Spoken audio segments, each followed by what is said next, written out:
Хорошо? Здравствуйте. Мы построили кирпичную каминопечь двухрежимного варианта. Включаем каминный режим. Для этого надо открыть задвижку каминного режима, которая находится сзади печи. Открыть топочную дверцу.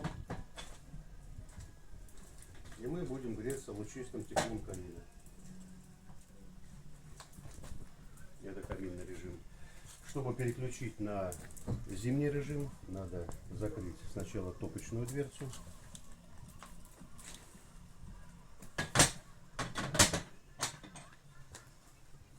Закрыть каминную задвижку.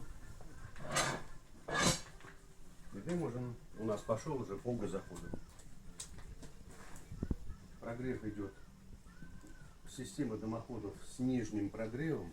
То есть это говорит о том, что у нас прогревается печь от чистого уровня пола.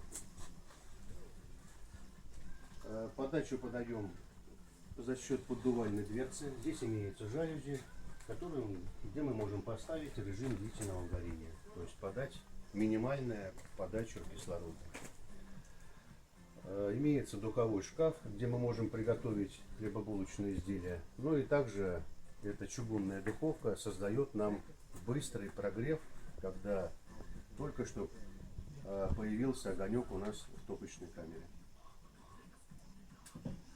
С левой стороны у нас имеется задвижка основная, которую мы закрываем, когда полностью уже прогорели угли.